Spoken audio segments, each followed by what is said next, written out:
The Raven, a poem by Edgar Allan Poe.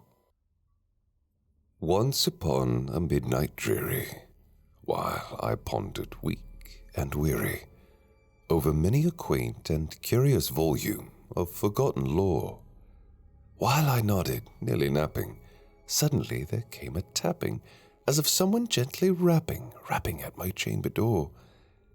"'Tis some visitor," I muttered, tapping at my chamber door, only this and nothing more.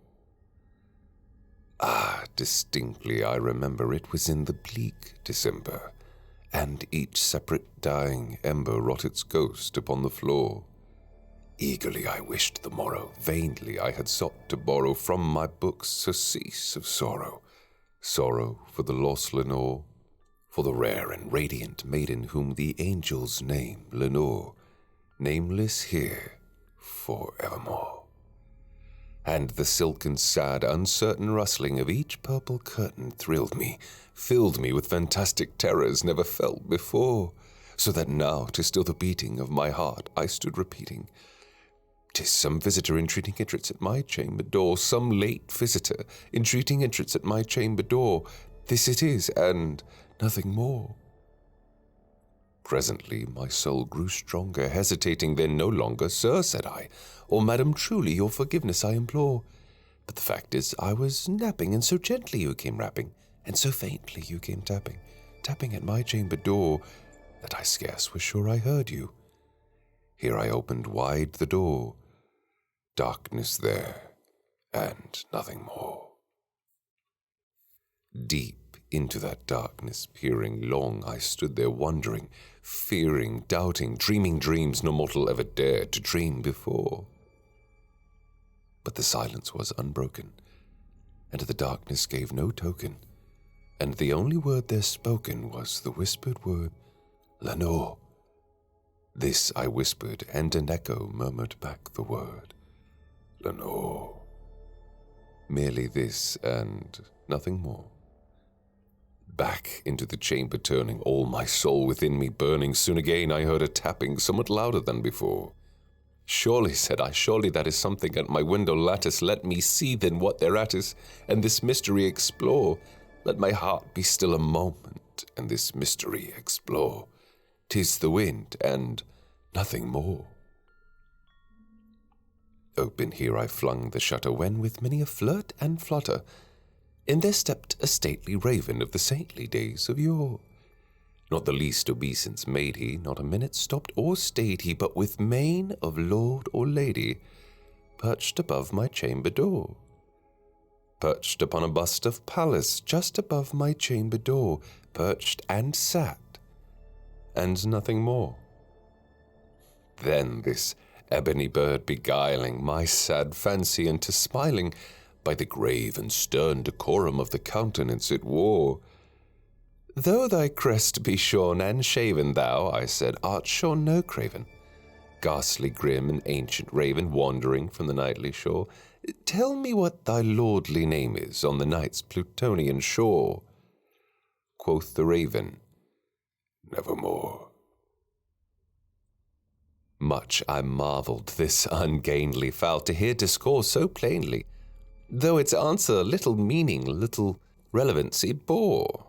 For we cannot help agreeing that no living human being ever yet was blessed with seeing bird above his chamber door, bird or beast upon the sculpted bust above his chamber door, with such a name as Nevermore. But the raven, sitting lonely on the placid bust, spoke only that one word, as if his soul in that one word he did outpour.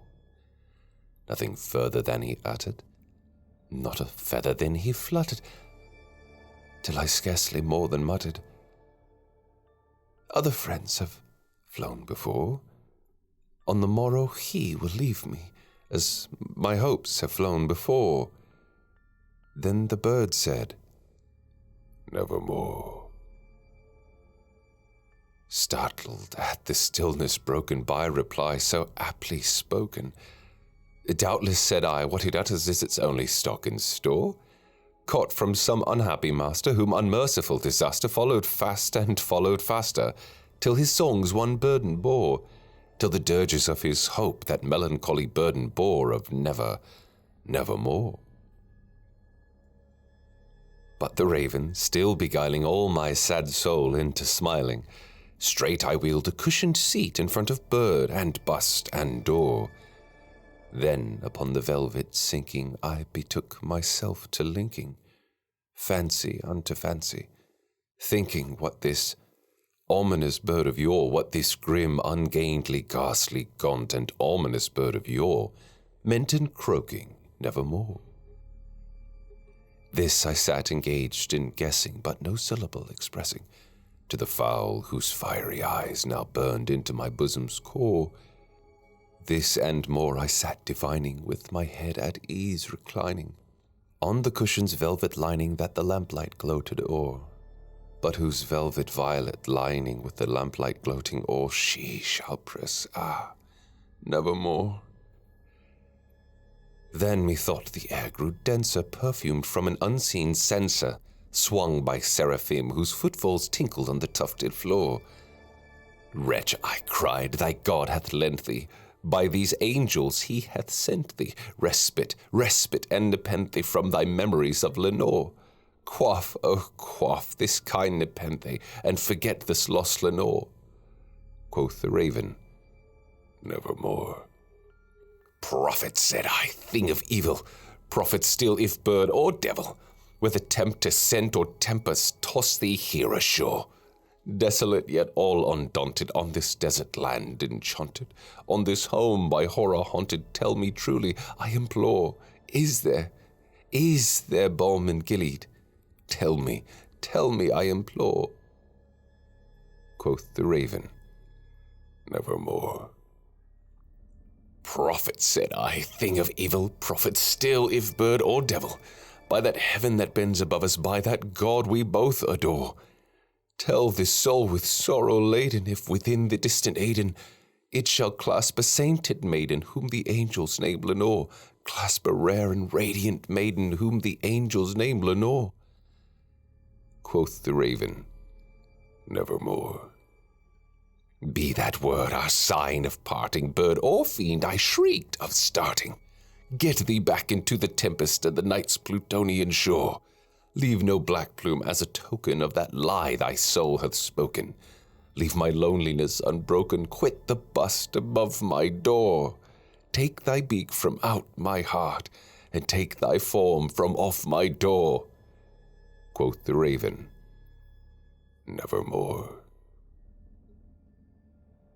And the raven, never flitting, still is sitting, on the pallid bust of Pallas just above my chamber door, and his eyes have all the seeming of a demon's that is dreaming, and the lamplight o'er him streaming throws his shadow on the floor, and my soul from out that shadow that lies floating on the floor shall be lifted nevermore.